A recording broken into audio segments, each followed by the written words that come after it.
Everyone, Assalamu alaikum. Welcome to our channel Physics with BKS. I am doctor Babar, final year MBBS student.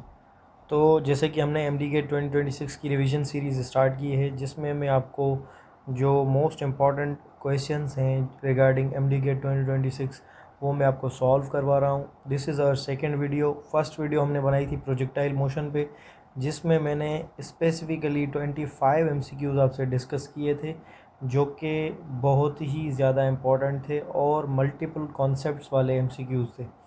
इस video में हम electrostatics के MCQs solve करेंगे और electrostatics के मैं इसके अलावा और भी वीडियोस बनाऊंगा नेक्स्ट जो इसके पार्ट्स होंगे वो इस वजह से क्योंकि ये जो चैप्टर है वो काफ़ी लेंदी है। इसके राउंड अबाउट मैं आपको 200 MCQs करवाऊंगा, जो कि आपको MDGate 2026 में हेल्प करेंगे।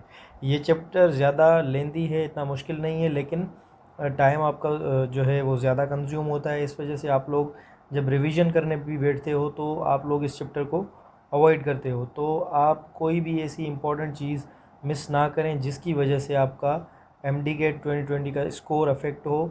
इसकी वजह से ही मैं इसको इलेक्ट्रोस्टैटिक्स वाले पोर्शन को ज़्यादा एलाबोरेट करूँगा, ठीक है। तो इस वीडियो में कंप्लीट बेसिक्स से हम स्टार्ट करेंगे।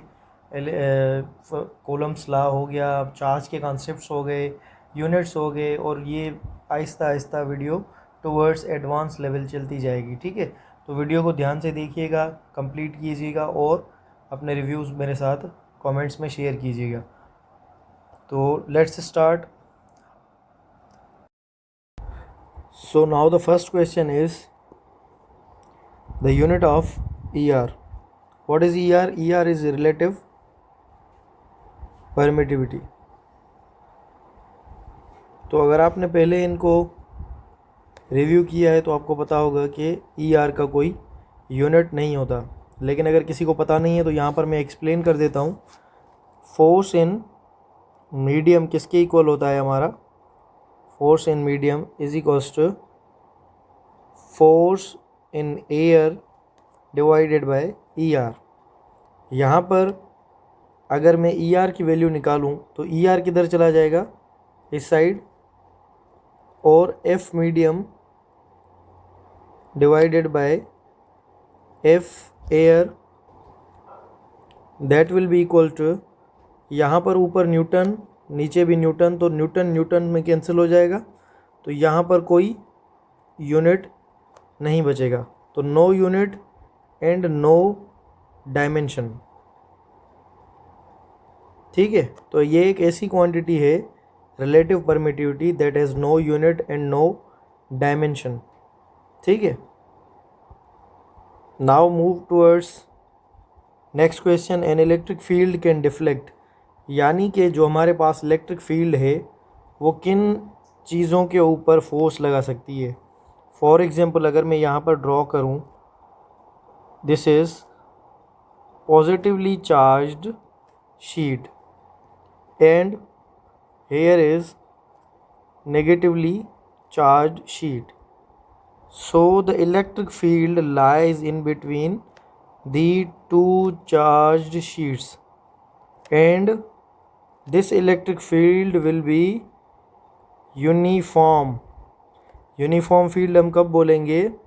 Because the lines are equally placed and parallel. जब हमारे जो इलेक्ट्रिक फील्ड लाइंस हैं वो इक्वली प्लेस होंगी और पैरेलल होंगी, तो ऐसी फील्ड को हम क्या बोलेंगे? That is uniform field. और यूनिफॉर्म फील्ड के अंदर, इलेक्ट्रिक फील्ड के अंदर जो फोर्स लगता है दैट इज़ इलेक्ट्रिक फोर्स। तो इलेक्ट्रिक फोर्स है तो लाजमी है कि वो चार्जेस को अफेक्ट करेगा। अगर मैं यहाँ पर कोई एक पॉजिटिव चार्ज रखूँ तो पॉजिटिव पॉजिटिव को रिपेल करेगा, नेगेटिव पॉजिटिव को अट्रैक्ट करेगा, so this will move in this direction, ठीक है। और अगर मैं इलेक्ट्रॉन रखूँ यहाँ पर तो वो इस डायरेक्शन में आएगा। तो यहाँ पर यही सवाल आपसे पूछा गया है कि इलेक्ट्रिक फील्ड किसको डिफ्लेक्ट कर सकती है। डिफ्लेक्ट का मकसद यही है कि फोर्स लगाकर उसका पाथ चेंज कर देना। तो न्यूट्रॉन्स आपको पता है कि न्यूट्रॉन्स और न्यूट्रल। गामा रेज भी जो होते हैं वो फॉर्म ऑफ न्यूट्रॉन्स ही होते हैं, forms of neutrons. X rays क्या होते हैं? एक्स रेज भी आपके फास्ट मूविंग न्यूट्रॉन्स होते हैं। यहाँ पर है अल्फ़ा पार्टिकल। तो अल्फ़ा पार्टिकल के ऊपर जो हमारी चार्ज होती है that is positive charge. So this will be the right answer. अब देखिए सिंपल क्वेश्चन है, लेकिन मैं हर ऑप्शन को एक्सप्लेन इसलिए कर रहा हूँ कि रिवीजन सीरीज़ है, थोड़ा स्लो होगा लेकिन आपका फ़ायदा हो। जिनको पढ़ा हुआ होगा वो तो कर लेंगे, जिनको नहीं पता आगे चल के मैं थोड़ी स्पीड लूँगा, फिर मैं बोलूँगा आपको कि ये आप खुद से कर लेना। मैं जस्ट फार्मूला बता दूँगा, कॉन्सेप्ट बता दूँगा, लेकिन दिस इज़ बेसिक्स, तो थोड़ा मैं आपको उस हिसाब से करवा रहा हूँ। तो थर्ड क्वेश्चन इज़ कि minimum charge on any object can not be less than. ठीक है, यानी कि अगर किसी भी ऑब्जेक्ट के ऊपर जो चार्ज होगी वो मिनिमम कितनी होगी, उससे कम नहीं हो सकती। तो अगर आपने एक चीज़ पढ़ी हो, चार्ज का कॉन्सेप्ट ऑफ चार्ज, अगर आपने नहीं पढ़ा तो मैंने एक काफ़ी टाइम पहले वीडियो बनाई थी इलेक्ट्रोस्टैटिक्स की, तो उसमें चार्जिंग वाले मेथड्स मैंने बताए हैं, कॉन्सेप्ट्स बताए हैं चार्ज के, तो वो आप अच्छे तरीके से वहाँ से कर लोगे, तो वहाँ से आप देख लेना। तो कॉन्सेप्ट ऑफ चार्ज में हम पढ़ते हैं कि charge is quantized, charge is quantized. और यहाँ पर हम चार्ज का फॉर्मूला एक पढ़ते हैं, Q is equals to NE। What is N? N is number of integers like 1, 2, 3 and up to infinite। अब एक चीज़ देखें कि Q is equals to NE में मिनिमम नंबर कितना है? 1। तो यहाँ पर मैं Q की वैल्यू रखूँगा N की जगह पर 1 इंटू E। तो व्हाट इज़ E? यहाँ पर ये जो E है दैट इज़ इलेक्ट्रॉनिक चार्ज, और इलेक्ट्रॉनिक चार्ज की वैल्यू हमारी क्या होती है? 1.6 इंटू 10⁻⁻19 कूलम। तो मिनिमम आपका जो चार्ज एग्जिस्ट करेगा किसी भी पार्टिकल के ऊपर that is equal to electronic charge. लेकिन इलेक्ट्रॉनिक चार्ज नेगेटिव होता है, आपको यहाँ पर पॉजिटिव लिखें नेगेटिव लिखें, चार्ज जो है वो सेम रहेगा, उसका वैल्यू सेम रहेगा, जस्ट सिर्फ साइन का डिफरेंस आएगा। तो ये मैं आपको पहले ही बता दूं ताकि आप आगे कंफ्यूज ना हो। तो मिनिमम जो चार्ज एग्जिस्ट करेगी वो किसी भी पार्टिकल के ऊपर कितनी होगी? Plus minus 1.6 into 10⁻⁻19 coulomb. So that is the minimum charge on any object, इससे कम नहीं हो सकती। तो आपका ए ऑप्शन जो है वो करेक्ट है। अब द नेक्स्ट क्वेश्चन जो है हमारा, there are 2 charges of 1 microcoulomb and 6 microcoulomb, the ratio of force acting on them will be. तो यहाँ पर एक चीज़ मैं आपको समझाऊँ कि आपको क्या है, Q1 की वैल्यू जो गिवन है दैट इज़, और Q2 कोई भी वैल्यू रख लो, 1 माइक्रोकूलम 6 माइक्रोकूलम। अब आपसे फोर्स का रेशो पूछा गया है। फॉर एग्जांपल F12 का क्या मकसद है? फोर्स ड्यू टू, अब ये जो है ना 1 2 और 2 1 का, ये आपको अपने बुक को फॉलो करना है। मैं अपनी कन्वीनियंस के हिसाब से लिखता हूँ, लेकिन आप अपने बुक में देखेंगे 1 2 किसी जगह पर, इंडियन बुक्स में 1 2 का मकसद ये है कि force of charge body charge 1 on charge 2, और किसी जगह पर लिखा हुआ है force of charge 2 on charge 1। तो इट डिपेंड्स कि आपके टेक्स्ट बुक में क्या लिखा हुआ है, आप उसको फॉलो करें। तो यहाँ पर मैं लिख लेता हूँ फोर्स ड्यू टू चार्ज 1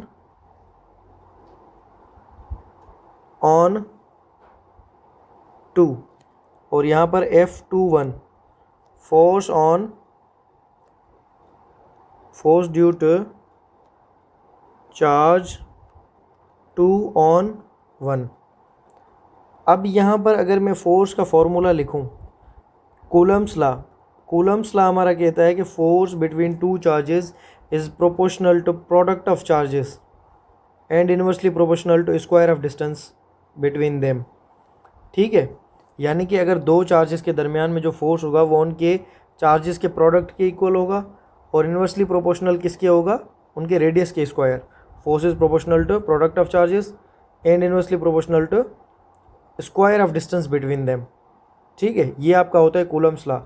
तो अगर मैं यहाँ से फोर्स की कोई वैल्यू निकालूँ तो वो कितनी आएगी, फॉर एग्जांपल F। तो अब इन दोनों में चार्जेस का प्रोडक्ट है। ठीक है, जो मैं चीज़ आपको समझाना चाह रहा हूँ वो थोड़ा आप सुने तो आपको समझ आएगी। अगर मैं यहाँ पर Q1 की जगह पर 1 लिखूँ माइक्रोकूलम और Q2 की जगह पर 6 माइक्रोकूलम लिखूँ और नीचे R² लिखूँ तो वैल्यू क्या आएगी, 6 माइक्रोकूलम अपान R²। अब ये किसकी value I, for suppose this is value for F12 और F21 की अगर मैं वैल्यू निकालूँ तो उसमें भी चार्ज की वैल्यू क्या होगी, 1 microcoulomb into 6 microcoulomb upon R², that will be equal to 6 microcoulomb upon R²। तो फोर्सेस देखो दोनों में सेम आ रहे हैं। तो यहाँ पर इसका ये आपने निकाला है सिर्फ मैग्नीट्यूड, लेकिन जो डिफरेंस आता है वो डायरेक्शन में आएगा। एक जिस डायरेक्शन में लगा रहा है फोर्स, हो सकता है दूसरा उसके अपोजिट लगाए या सेम लगाए। तो यहाँ पर मैं जो आपको चीज़ समझाना चाह रहा था कि कभी भी अगर आपसे बोले कि अगर जो है F12 और F21 इन दोनों फोर्सेस में ज़्यादा फोर्स किसका होगा, तो याद कर लो दोनों फोर्स इक्वल होंगे। The only difference is of direction का सिर्फ डिफरेंस होगा। रेशो निकालोगे दोनों का तो दोनों में कैंसिल हो जाएंगे, तो 1:1 आएगा। ठीक है, तो इसका मतलब ये हुआ कि फोर्स दोनों का इक्वल लगेगा। ठीक है, क्योंकि प्रोडक्ट ऑफ चार्जेस है और इनका रेशो सेम आएगा, या फोर्स सेम बोल सकते हो, रेशो इनका 1 आएगा और इस तरह से करके आप इसको सॉल्व कर सकते हो। आई होप कि मैंने आपको कॉन्सेप्ट दिया होगा। वैसे तो इसमें कुछ नहीं था, बस मैं इसे डायरेक्टली कर लेता कि 1:1। ठीक है, लेकिन आई होप क्लियर होगा। The question number 5, the number of electrons in 1 coulomb charge is equals to, यहाँ पर इन होगा। ठीक है, एक कूलम चार्ज में कितने इलेक्ट्रॉन्स होंगे। तो चार्ज का फॉर्मूला हमने थोड़ी देर पढ़ा था, that is equals to Q is equals to NE। अब Q इज़ फॉर चार्ज, तो चार्ज कितनी, 1 coulomb is equals to N क्या है, नंबर, इंटू E क्या थी हमारी, इलेक्ट्रॉनिक चार्ज, 1.6 इंटू 10⁻⁻19 कूलम। तो यहाँ पर अगर मैं N की वैल्यू निकालूँ तो कितनी आएगी, 1/1.6 इंटू 10⁻⁻19। तो ये 1/1.6 को डिवाइड करोगे जब आप, तो that will be equal to 0.625 into, और ये ऊपर आ जाएगा 10⁻⁻19। तो इसको आप इधर लेकर जाओगे तो that will be equal to 6.25 into 10⁻⁻18 electrons, यानी कि एक कूलम में दिस विल बी पॉजिटिव, ये जब ऊपर जाएगा तो पॉजिटिव हो जाएगा। ठीक है, यानी कि एक कूलम चार्ज में 6.25 इंटू 10⁻18 इलेक्ट्रॉन्स होते हैं। ठीक है, such a huge number for electron. तो यहाँ पर देखो 6.2 इंटू 10⁻18। ठीक है, 1/1.6 को आप फिर भी डिवाइड करके कंफर्म कर लेना, जो भी ऑप्शन आए that will be correct. Main चीज़ जो मुझे आपको बतानी थी, that is equals to Q is equals to NE। N is for number of electrons और नंबर ऑफ प्रोटॉन्स, जो भी आप निकालना चाहो। E is basic charge, Q is for charge. ठीक है, और ये बेसिक चार्ज का वैल्यू मैंने आपको थोड़ी देर पहले बता दिया। The electric field intensity at infinite distance from a point charge is, यानी कि electric field intensity infinite distance पे कितनी होगी। तो इलेक्ट्रिक फील्ड का हमारे पास फार्मूला होता है E is equals to K Q upon R square. ये आपके पास फार्मूला है जो आपको याद करना है, और इनफाइनाइट डिस्टेंस पे पूछी गई है, तो यहाँ पर मैं आर की वैल्यू क्या रखूँगा, इनफाइनाइट। तो E is equals to K Q upon infinite. तो infinite anything divide by infinity is equals to zero. याद कर लो, anything divided by zero is infinity, anything divided by infinity is zero. तो electric field आपकी क्या होगी, zero. Charges of 2 microcoulomb and -2 microcoulomb are placed at point P and Q respectively. Tell the location at which the electric potential is 0. ठीक है, यानी कि बोल रहा है यहाँ पर कि दो चार्जेस +2 माइक्रोकूलम -2 माइक्रोकूलम ये यहाँ पर रखी गई हैं। अब लोकेशन बताओ जहाँ पर पोटेंशियल ज़ीरो हो। तो पोटेंशियल ज़ीरो का क्या मकसद है कि V1 + V2 is equals to zero. इसको आप इस तरह से देखें कि V is equals to K Q upon R, और यहाँ पर क्या होगा, V2 is equals to K Q upon R. अब देखें के की वैल्यू सेम है, डिस्टेंस आपको निकालना है, तो चार्ज की जो वैल्यू है वो बिल्कुल एग्जैक्टली सेम है। एक की जो है चार्ज पॉजिटिव है, दूसरे की चार्ज नेगेटिव है। तो पोटेंशियल निकालें, V इज इक्वल्स टू के 2 माइक्रोकूलम अपान आर। यहाँ पर क्या आएगा, V2 is equals to minus के 2 माइक्रोकूलम अपान आर। तो ये दोनों, एक पॉजिटिव है दूसरा नेगेटिव है, और दोनों इक्वल हैं, तो इनका जो पोटेंशियल ज़ीरो होगा वो एग्जैक्टली इन बिटवीन 2 पॉइंट्स होगा। ठीक है, आगे चलकर मैं आपको इलेक्ट्रिक फील्ड का एक फार्मूला बताऊंगा जिसमें आप जो नल पॉइंट होती है उसको निकाल सकते हो। नल पॉइंट किसको बोलते हैं, जहाँ पर इलेक्ट्रिक फील्ड ज़ीरो हो। और पोटेंशियल के निकालने के लिए भी मैं आपको एक फार्मूला शॉर्टकट बता दूंगा। ठीक है, when two charges are equal q, each force they exert on each other is F। अब यहाँ पर बोल रहा है कि दो चार्जेस हैं जो कि दोनों इक्वल हैं, q की जो है दोनों इक्वल हैं q के बराबर। ठीक है, when one of the charge is double, एक चार्ज को हमने क्या कर दिया है, डबल, तो exerts a force 2F on charge q। The force exerted by Q on 2Q। अब देखो सेम क्वेश्चन आ गया, मैंने आपको बताया था कि फोर्स डिपेंड करता है प्रोडक्ट ऑफ चार्जेस पे। एक चार्ज को अगर डबल करोगे, फोर्स अगर 2F हो गया है, तो जब आप दूसरी चार्ज का फोर्स निकालोगे तो वो भी उसी के इक्वल आएगा। ठीक है, तो वो फोर्स विल बी सेम, वही सेम कॉन्सेप्ट है। Question number 9 is a particle carrying a charge of 2E falls through a potential difference of 3 volt. Calculate the kinetic energy acquired by it. तो यहाँ पर क्या होगा, याद कर लो एक चीज़ कि आप पोटेंशियल पढ़ते हो। What is potential, potential is work done per unit charge. ठीक है, तो यहाँ पर वर्क की वैल्यू क्या हो जाएगी, work will be equal to Q delta V। और आपने वर्क एनर्जी वाले थ्योरम में पढ़ा होगा कि work is equals to energy. यहाँ पर आपसे एनर्जी पूछी गई है, so energy will be equal to Q delta V। तो जब कहीं पर भी वर्क पूछे, एनर्जी पूछे इन चैप्टर्स में, तो ये वाला जो Q डेल्टा V वाला फॉर्मूला ये आपको जहन में होना चाहिए 100%। Q delta V, delta V is change in potential, velocity नहीं है, ये याद करना, चेंज इन पोटेंशियल। तो यहाँ पर Q की वैल्यू क्या रखोगे, 3। डेल्टा V की Q की वैल्यू क्या रखोगे, 2E। Q की वैल्यू हमारे पास है 2E, ये वाली 2E इंटू डेल्टा V की वैल्यू क्या है, 3। तो ये कितना हो जाएगा, 6 इंटू E। E की वैल्यू क्या है, 1.6 इंटू 10⁻⁻19। अब इसको आप मल्टीप्लाई करके देखोगे तो आपका आंसर आ जाएगा। बिल्कुल यही मेथड लगाना है। देखिए मैं ये चीज़ें इस वजह से नहीं कर रहा क्योंकि अगर मैं MD CAT में होता तो मैं आपको ये हर चीज़ सॉल्व करके दिखाता, टाइम की परवाह ना होती, लेकिन मैं ये वीडियो बना रहा हूँ तो वीडियो बना रहा हूँ, वीडियो लंबी हो जाएगी, कैलकुलेशन सारी चीज़ें, तो जब आप सॉल्व करो तो आप अपने हिसाब से देख लिया करो। और जो क्वेश्चंस आप करो तो जो मैं सॉल्व करवा रहा हूँ पहले, आप उनको पहले खुद से सॉल्व करने की कोशिश करो, उसके बाद जो है आप सॉल्यूशन की तरफ जाओ।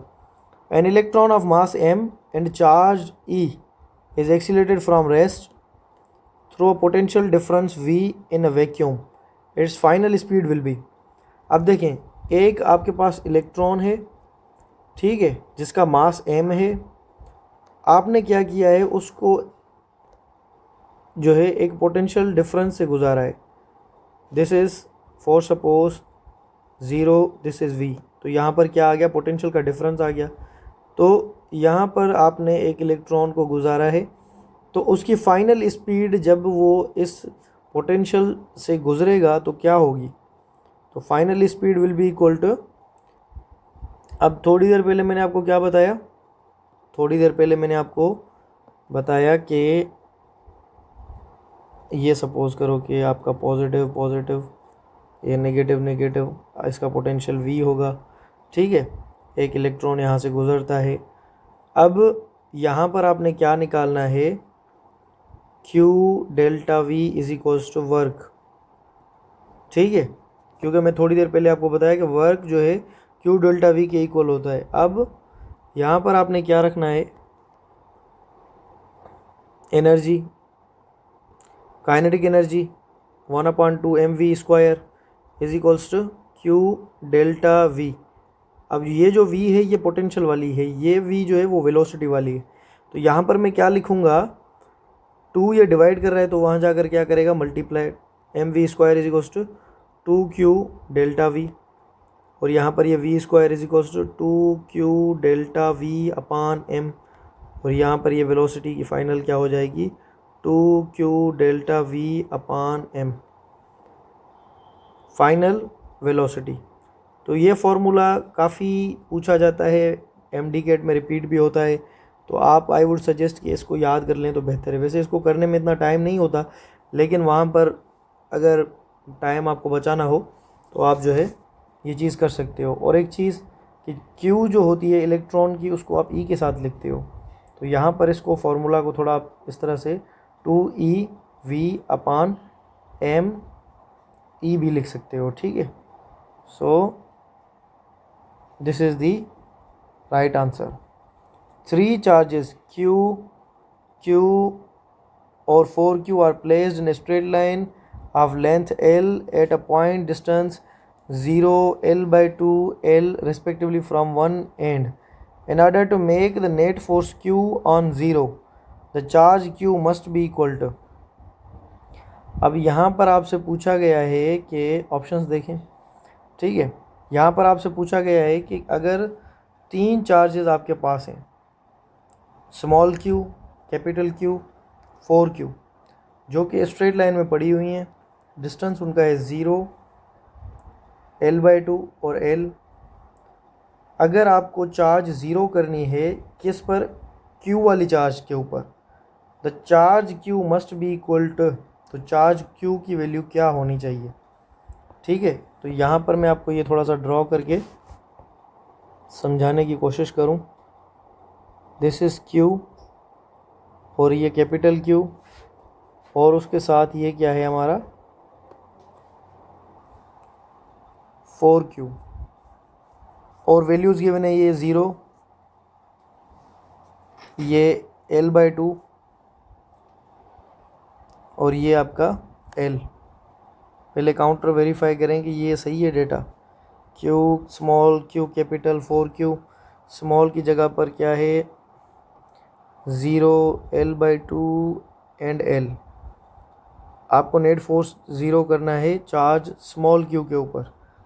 अब देखो, आप इस वाली चार्ज के ऊपर अगर फोर्स 0 करना है आपने, ठीक है, तो इसकी वैल्यू आपकी क्या होगी, क्वेश्चन आपसे ये पूछा गया है।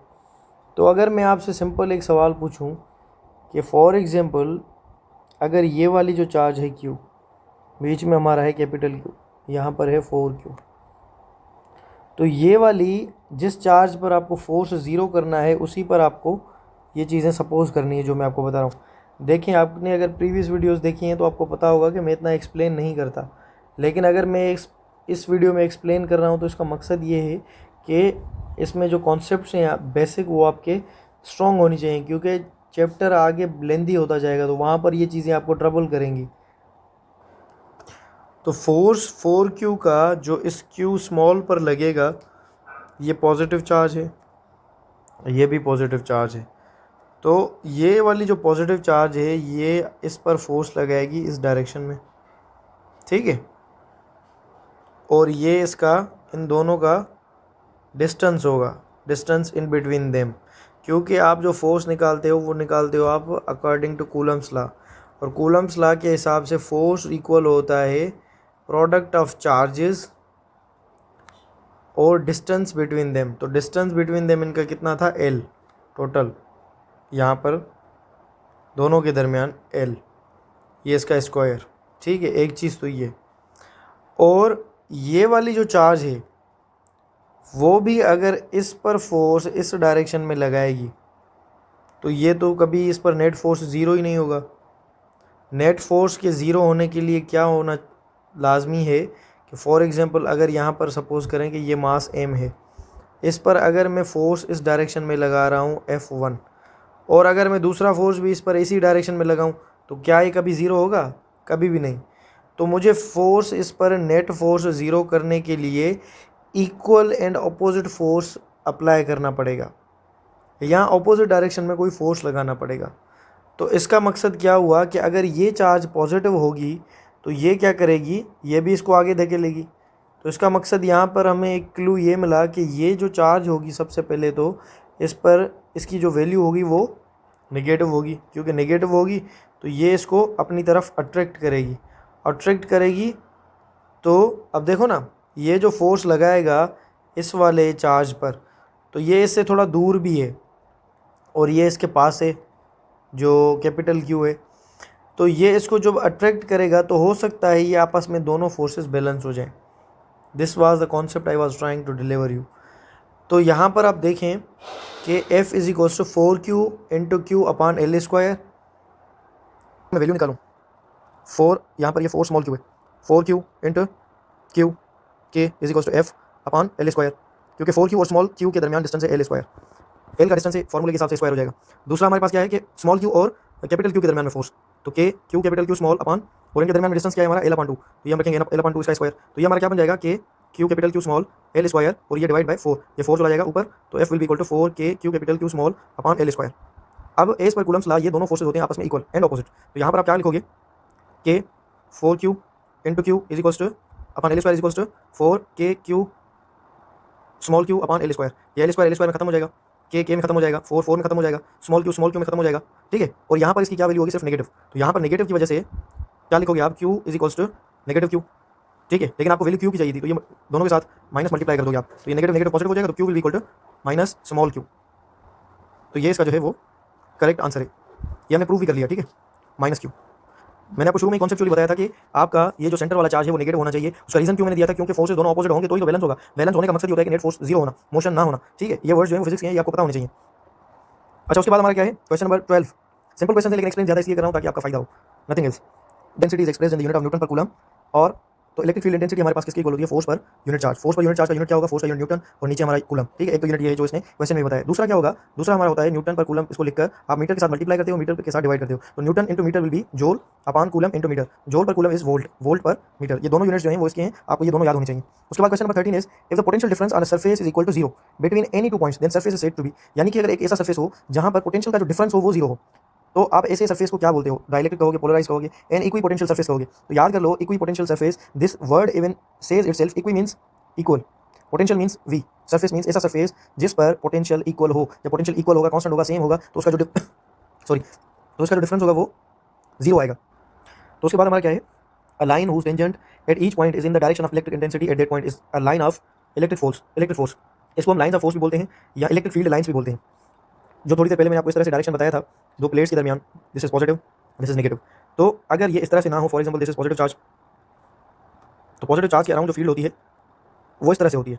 तो यहाँ पर अगर मैं इसके करीब कोई नेगेटिव चार्ज रखूँगा तो उसकी फील्ड जो होती है वो इनवर्ड होती है, ठीक है। तो जब ये दोनों आपस में क्लोज होंगी तो ऐसे अपीयर होगा कि लाइंस पॉजिटिव से निकल रही हैं और नेगेटिव की तरफ जा रही हैं।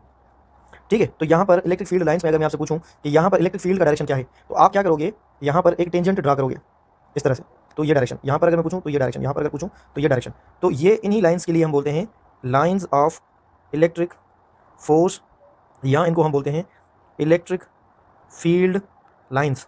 एक चीज़ इनके लिए हमेशा याद कर लो कि they never intersect each other,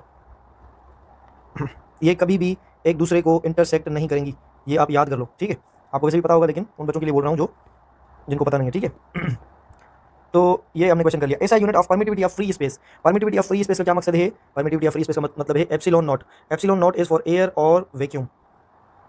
तो इसका यूनिट, तो इसका यूनिट क्या होगा, आप किस तरह से निकालोगे इसका यूनिट, इसका यूनिट हम इस तरह से निकालेंगे कि force as per Coulomb's law किसके इक्वल है, के Q1 Q2 upon R square. तो अगर मुझे के का वैल्यू चाहिए तो K is equals to force into R square upon Q square, क्योंकि चार्जेस दोनों सेम है, हमें यूनिट्स निकालने हैं। तो के का यूनिट क्या बनेगा, K is equals to force का unit newton into metre square upon coulomb square. तो ये क्या ठीक है, बिल्कुल ठीक है। तो अब के की वैल्यू किसकी इक्वल होती है, के की वैल्यू हमारे पास इक्वल होती है 1/4 pi epsilon naught, K is equals to 1/4 pi epsilon naught. अब एप्सिलॉन नॉट का ही हमें यूनिट चाहिए, 4 पाई तो कांस्टेंट है।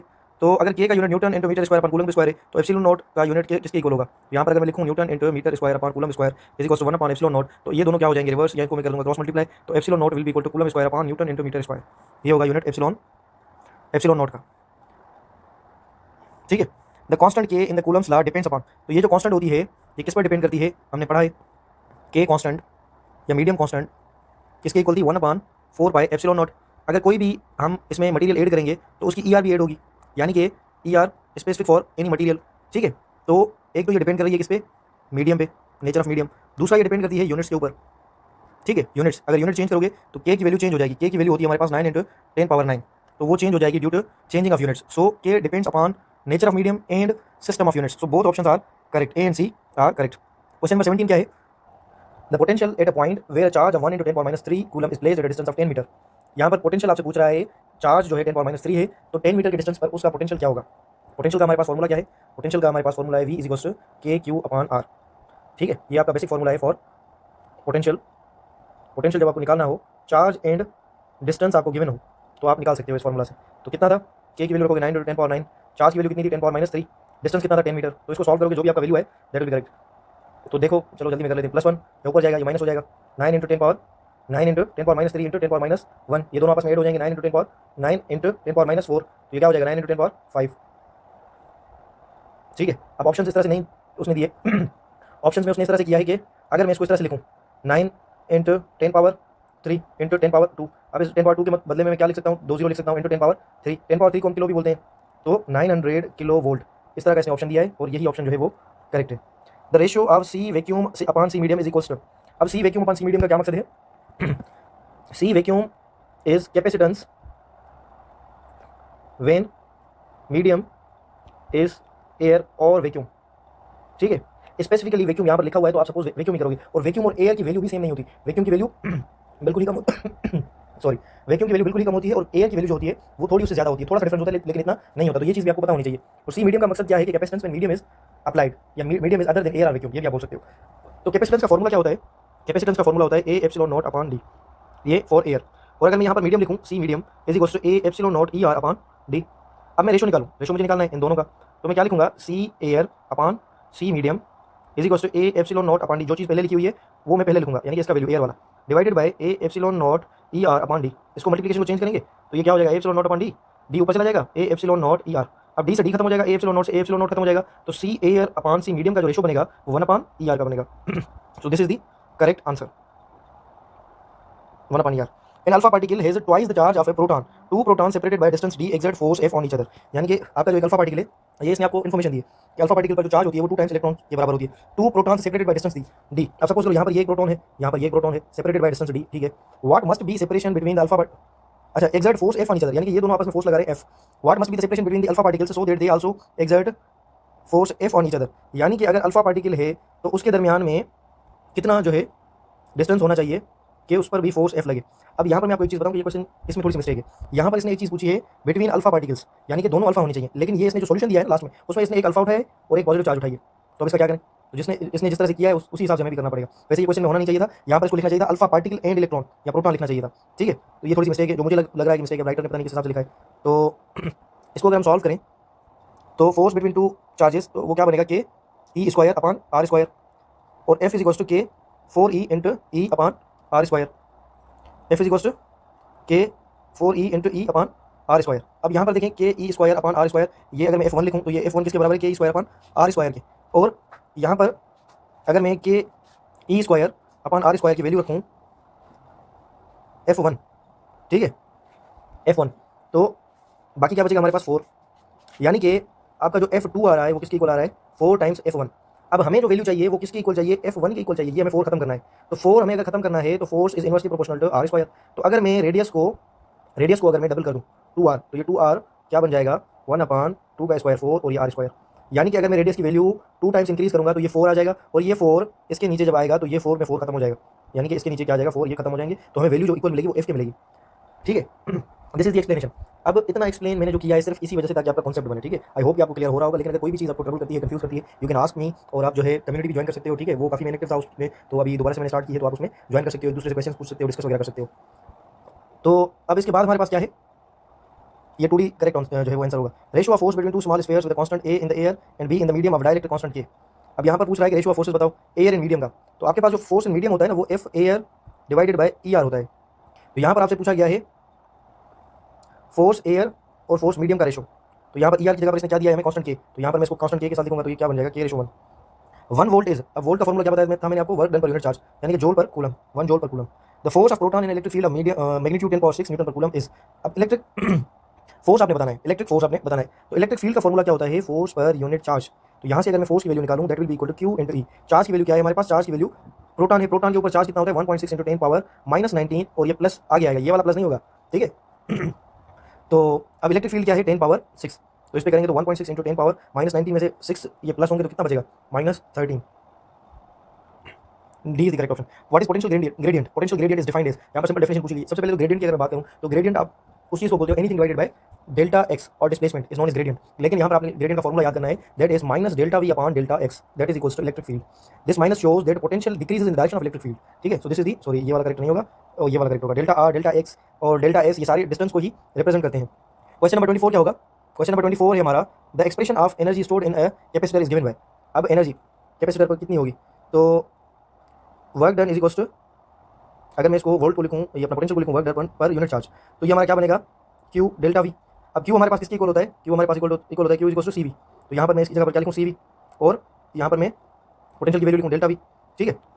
तो सी वी, और इसमें ये की डेरिवेशन है, ठीक है। तो यहाँ पर मैं डायरेक्ट फॉर्मूला लिख लेता हूँ, इसमें हमें पोटेंशियल एक का 0 सपोज करना है और दूसरे का हाफ, तो ये 1/2 सी वी स्क्वायर बनेगा, और उसके बाद तीनों फॉर्मूला की डेरिवेशन। तो बस याद करने के लिए आप इतना याद करो कि energy stored in capacitor is equal to 1/2 C V square, एक फॉर्मूला ये, दूसरा क्यू स्क्वायर अपॉन 2 सी, ये भी फॉर्मूला आपको आना चाहिए, और तीसरा 1/2 क्यू वी। ये तीनों फॉर्मूलाज आपको आने चाहिए for energy stored in a capacitor. 24 MCQ हमारे हो गए। पहले मैंने सोचा था कि एक ही वीडियो बनाऊं जिसमें 100 एमसीक्यू डिस्कस करूं, लेकिन फिर मैंने थोड़ा सा सोचा कि वो वीडियो में इतनी स्पीडली बना रहा था कि आपको कुछ समझ नहीं आता, तो मैंने सोचा कि एटलीस्ट बच्चों को कोई समझ तो आए, तो उनका फायदा हो। तो इस वजह से इसको मैंने स्प्लिट किया है 4 पार्ट्स में। आई डोंट नो कि 4 पार्ट्स होंगे, 5 होंगे, 6 होंगे, लेकिन आपकी इलेक्ट्रोस्टैटिक्स की बिल्कुल जो है वो ग्रिप हो जाएगी आपकी इस वर्कशीट्स के बाद, ठीक है। 25 एमसीक्यू जो है वो कौन सा है, the value of relative permittivity for all dielectrics other than air और वैक्यूम इज ऑलवेज।